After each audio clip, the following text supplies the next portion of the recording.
जिस तरह से पॉपुलेशन का बाहर बढ़ रहा है, भारत उसको ढोने में सहने में तैयार नहीं। सड़कें कम, स्कूल कॉलेज हॉस्पिटल्स कम, संसाधन कम, खेती कम, अनाज भी कम हो जाएगा। आखिर भारत कैसे सरवाइव कर पाएगा?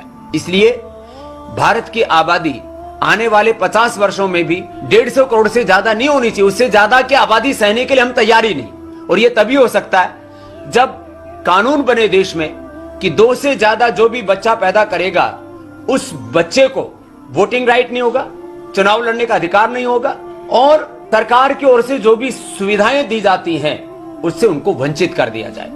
तो फिर लोग ज्यादा बच्चे पैदा नहीं करेंगे, चाहे वो किसी भी मजहब के लोग हैं। देश हम मैं आपको ये कहना चाहता हूं कि मैं मेरे वालिदैन की 5वीं औलाद हूं, 5वीं औलाद, 5th। अगर मेरे वालिदैन फैमिली प्लानिंग किए होते तो मैं आज दुनिया में नहीं आया होता। लेकिन इस्लाम में हर प्रॉब्लम का सलूशन है। जैसे मैंने कहा 2 चीजें वह है, एक है कि लोग गरीब है, तो इस्लाम में इसका सलूशन है ज़कात। जैसा मैंने कह चुका अपनी तकरीर में कि हर अमीर आदमी जिसके पास 85 ग्राम सोना से ज्यादा सोना है या उतनी दौलत है, उसे 2.5% ज़कात देना चाहिए हर साल। हर अमीर इंसान ज़कात देगा तो गुर्बत धरती से मिट जाएगी। कोई भी शख्स भूखा नहीं मरेगा। अगर कोई शख्स के पास पैसा कम है, वो ज़कात दे सकता है। प्रॉब्लम क्या है?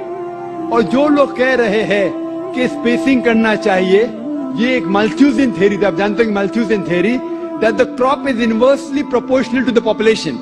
यानी जितना पॉपुलेशन है उतना खतरा है आपके खाने के लिए।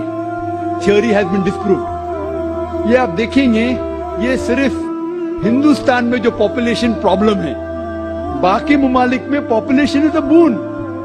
आप अमेरिका में जाएंगे, जितने ज्यादा बच्चे आपके पास है उतना कम टैक्स आपको देने का।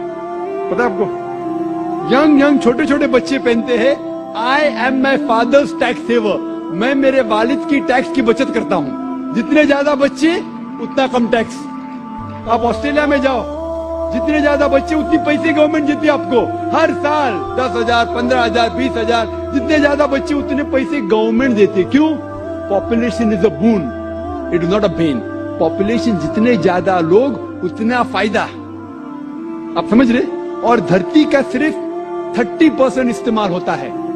70% of the land is not being utilised. तो पॉपुलेशन अगर डबल ट्रिपल भी होगी तो भी कोई नुकसान नहीं।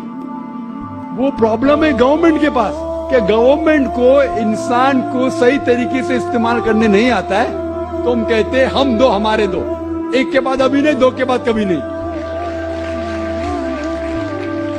तो ये प्रॉब्लम है कि हमें गवर्नमेंट लॉस को बदलना चाहिए। Population is never a problem, it is a boon. किस तरीके से इंसान को इस्तेमाल करके देश को बढ़ाना चाहिए, वो इंपॉर्टेंट है रादर देन फैमिली प्लानिंग। और आप जानेंगे कि अल्लाह सुब्हानहू व तआला ने 2 बार कुरान मजीद में इसके बारे में जिक्र किया है। एक सूरह इसरा सूरह नंबर 17 आयत नंबर 31, और दूसरी आयत जो मैंने पेश किया सूरह नाम सूरह नंबर 6 आयत नंबर 151 में। पहले जगह अल्लाह ताला कहते कि आप अपने बच्चों का कत्ल मत करो, क्योंकि अल्लाह सुब्हानहू व तआला आपको भी रिज़्क़ देगा, आपके बच्चों को भी रिज़्क़ देगा। पहले सूरह अनाम सूरह नंबर 6 आयत नंबर 151 में आपको भी रिज़्क़ देगा, आपके बच्चे को भी देगा। दूसरी आयत में सूरह इसरा में सूरह नंबर 17 आयत नंबर 31 में अल्लाह ताला फरमाते बच्चों का कत्ल मत करो, अल्लाह ताला रिस्क बच्चे को भी देंगे, आपको भी देंगे। अभी यहां अदला बदली हो जाती। पहले आयत में कहा गया कि आपको रिस्क देंगे, आपके बच्चे को भी। दूसरे आयत में कहा गया आपके बच्चे को भी रिस्क देंगे, आपको भी देंगे। मानी तो एक है, लेकिन अल्लाह सुब्हानहू व तआला हर कुरान का अल्फाज का एक वजन है। अगर आप तहकीक करेंगे तो यह पता चलता है कि पहली आयत खुसूसन गरीबों के लिए है। आप अगर समझते कि और एक बच्चा होगा तो मैं भी मरूंगा, बच्चा भी मरेगा, खाने पीने के वांदे है, और एक बच्चा होगा तो मैं भी मरूंगा, बच्चा भी मरूंगा। अल्लाह ताला कहते फिक्र मत करो, अल्लाह ताला आपको भी रिज़्क़ देंगे, आपके बच्चे को भी। और दूसरी आयत अमीरों के लिए कि मैं चाहता हूं कि 3-4 साल बाद मेरे बेटे को इंजीनियर बनाऊंगा, मैं मेरे बेटे को डॉक्टर बनाऊंगा, तो मैं चाहता हूं कि कम बच्चे हो। तो अल्लाह ताला कहता है अल्लाह ताला रिस्क आपके बच्चे को भी देता है, आपको भी देता है। Order is interchanged. और मैं मिसाल दिए, आप देखेंगे जितने नोबेल प्राइज विनर है, ये जरूरी नहीं कि वो एक ही बच्चे थे अपने वालिदैन के नोबेल प्राइज मिला, तो ये गलत फहमी है। और अल्लाह सुब्हानहू व तआला नेचुरल फैमिली प्लानिंग दे चुका है। इस्लाम में नेचुरल फैमिली प्लानिंग है, जो कुरान की आयत है सूरह लुकमान सूरा नंबर 31 आयत नंबर 14 कि मां ने अपने बच्चे को 2 साल तक दूध पिलाया। और आप डॉक्टर होने के नाते जानते होंगे कि जब मां अपनी छाती का दूध बच्चे को पिलाती है तो उसको लैक्टेशन अमेन्यूरिया होता है, मतलब उसको और एक बच्चा पैदा होना बहुत मुश्किल है। ये अल्लाह सुब्हानहू व तआला नेचुरल फैमिली प्लानिंग कर चुका है। शादी करती है वो मर जाता है, फिर दूसरे आदमी से करती है वो भी मर जाता है, फिर तीसरे से करती है वो भी मर जाता है, फिर चौथे से, 5वें से, 7वें से। जन्नत में या आखिरत में वो किसकी बीवी होंगी, ये सवाल है, बराबर ना? हाँ, इसका जवाब ईसा अलैहिस्सलाम बाइबल में कहते they shall not die any more, वो फिर से और नहीं मरेंगे। और इस्लाम में भी जब आखिरत में जाएंगे जिस तरीके से अभी रिलेशनशिप है वैसी नहीं है, बराबर? आप मुझसे पूछेंगे एक आदमी 90 साल की उम्र में मरता है, एक बच्चा 2 साल की उम्र में मरता है, आखिरत में क्या उम्र पे? हमने सोचे 90 साल का आदमी अगर वापस आखिरत में आएगा इतना बूढ़ा, तो अल्लाह ताला जब उठाएंगे it will be something different. वो जरूरी नहीं कि आप 90 साल पे मरे तो 90 साल पे उठाएंगे, जन्नत में आप अल्हम्दुलिल्लाह तंदुरुस्त रहेंगे। आप समझ रहे? तो उसी तरीके से खाना पीना जिस तरीके से हम आज खा रहे पी रहे हैं, वी रिक्वायर सेक्सुअल रिलेशनशिप, आखिरत में इट विल बी डिफरेंट, अलग रहेगा। तो वहां ऐसा सब मामला नहीं रहेगा कि किसकी बीवी रहेंगी। पहले सब लोग जन्नत में जाएंगे क्या पता, आप समझे कि नहीं? सब लोग जन्नत में जाएंगे क्या पता, सब लोग भी नेक रहेंगे, दैट्स अ डिफरेंट सिचुएशन। जरूरी नहीं कि वो औरत हर एक की बीवी रहेंगी, लेकिन अगर सब लोग नेक है तो कुरान मजीद में कहा गया है हर एक को हूर मिलेंगी। हूर मतलब a beautiful girl, so all will be satisfied, सब लोग खुश रहेंगे, अल्लाह ताला सब लोग को खुश करेगा। यही आंसर है, यही आंसर। हाँ, लेकिन जरूरी नहीं कि वो औरत हर एक की बीवी बने आखिरत में। आंसर यही है। खुश है ना आप?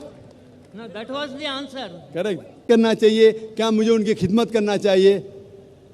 जो भी मैंने तकरीर में कहा वो अपने जगह पे बिल्कुल सही है। आपको अपने वालिदैन की खिदमत करना चाहिए, उफ तक नहीं कहना चाहिए। लेकिन कुरान मजीद में जो मैं आयत कोट किया सूरह लुकमान की सूरा नंबर 31 आयत नंबर 14 में कि हमने इंसानों से कहा है कि अपने वालिदैन से हुस्न सलूक करे, और तुम्हारी माँ ने तकलीफ से तकलीफ के बाद तुम्हें जना और 2 साल तक दूध पिलाए, उसके फौरन बाद लिखा है। लेकिन अगर आपके वालिदैन आपके साथ जिहाद करते हैं, जुद्दोजहद करते हैं, आपको किसी और की इबादत करने के लिए अल्लाह के अलावा, यानी आपको शिर्क करने पे मजबूर करते, तो उनकी बात मत मानो, लेकिन फिर भी उनके साथ हुस्न सलूक करो।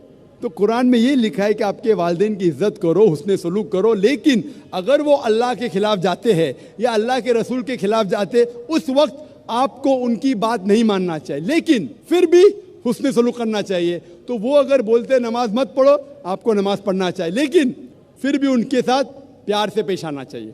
आपका फर्ज है कि आप आपके वालिदैन के, भले वो मुशरिक है, भले वो गैर मुस्लिम है, फिर भी आपको उनके साथ प्यार से पेश आना चाहिए। ये फर्ज है आपका। अगर आप प्यार से पेश नहीं आएंगे तो आप अल्लाह के खिलाफ जाएंगे, अल्लाह के रसूल के खिलाफ। लेकिन अगर वो आपसे कुछ चीज़ कह रहे हैं जो शरीयत के खिलाफ है, अल्लाह और अल्लाह के रसूल के खिलाफ है, तो उस वक्त आप उनकी बात मत मानिए, लेकिन फिर भी उनके साथ प्यार से पेश आइए और उनको दावत दो। उनको लगना चाहिए कि मेरा बेटा अभी इस्लाम कबूल करने के बाद इतना दयालु है, ज़्यादा प्यार कर रहा है मुझे, भले मैं उनसे टोक रही है फिर भी प्यार करता है, मेरी खिदमत करता है, मेरी देखभाल करता है, इतना मुतासिर होना चाहिए, वो भी इस्लाम कबूल करना चाहिए। Hope the answers the question.